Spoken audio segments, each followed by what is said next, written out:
Hi folks, welcome to the Mentality of UX. This is Frank Variali, and I'm today just going to continue my series on reviewing websites and their UI and UX. How I think they're good, what could be improved, what is good, what is not. Last week or 2 weeks ago, I done one on Air Corsica, which I thought was pretty rubbishy, and it looked like it belonged in the early 2010s. I hope their flights are not as outdated as their website is. But now I want to do something else. I want to do LinkedIn, which I think is a very good application overall. LinkedIn is obviously well known to everyone who's a professional, especially in the office environment and some other jobs out there. So when you do a UI, when you do user interface, you need to look at basically it's like a building block, and you can see that LinkedIn utilizes squares quite a lot, rectangles and squares. I got mine on dark mode. I think this is more comfortable for the eye, for my vision. Usually it's obviously like a white background with blue. What I would change is up here is basically I would just have these white like that, like is at the moment, and then when I hover over it, I would turn it blue in the LinkedIn as the LinkedIn logo is, such as here, like that.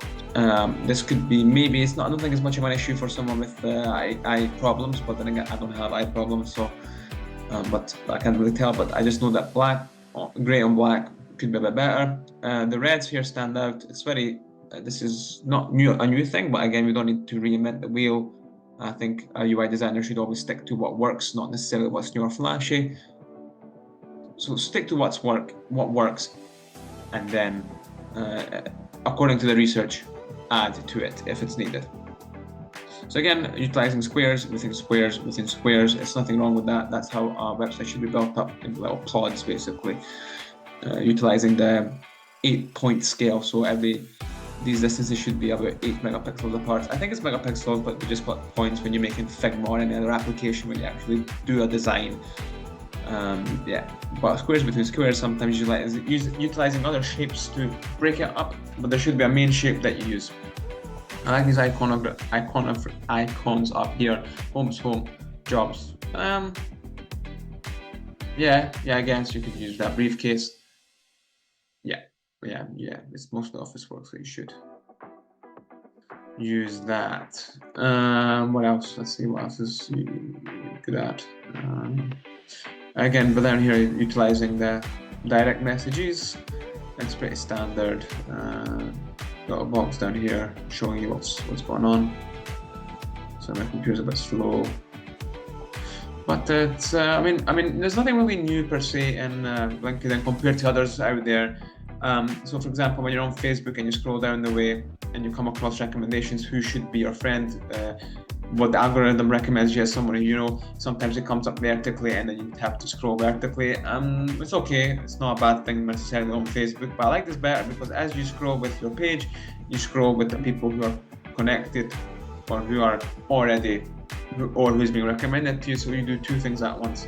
You don't have to stop in the middle and then vertically show who could be your buddy or whatever. Nothing much to say on this. It's pretty easy to navigate. Sitemap's pretty good. You know exactly what you're getting when you click on something. So I know that if I click on that, I just go to the home because it's just almost like self-explanatory. You go on my profile. You obviously go to my profile. It's pretty simple. Nothing too complicated. Messages. I mean, it's not a bad thing if you have one up there and down here. It doesn't annoy me, so it's good. No, it's okay, it's not bad. Like that. Jobs, it's a bit slow on my computer today. What would I change? This iconography, these little drawings, I like them. Maybe I would fill these in. Maybe I would make this blue and this writing white, possibly. Or would it stand out too much? Don't know. As a UX designer, when you make a web page similar to this, you would ideally want to test it out. So I would make another copy of this, or make it white, or make it blue, blank right and test it out, test what works. I like this. You click on it, it knows who I am, heuristics, they know what I put in already. I like how it already know, it basically tells you what to put in. Yeah, it's good.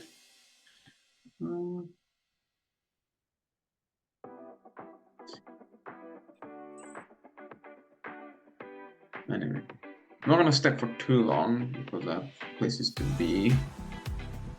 I like the skeleton when it loads. I do like it. I do like it. Like the skeleton is basically just showing that something is happening other than the circle that you get sometimes. I do like the blue, the random blue, just to highlight as a highlight. I do like that.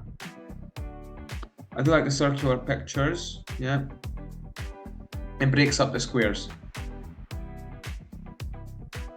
But again, it's simple. You got squares upon squares upon squares, simple, not too hard. Whoever the UX designer was clearly went by simplicity. Sometimes it's just best when they talk more complicated. It's also easy to update. Anyway, I think I'm gonna stop it here, guys. Nothing much to say. Sometimes it's better to not always look for critique.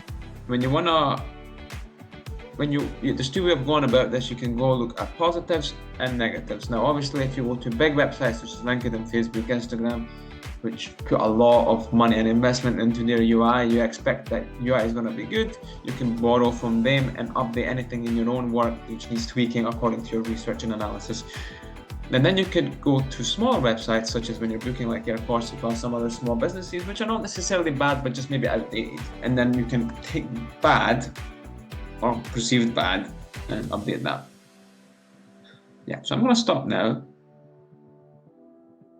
Yeah, I think this was pretty good. One of the better websites, obviously so. Okay, guys, this was the Mentality of UX. Thank you for sticking with me. Like this video if you find value in it. And this was Frank Mariali.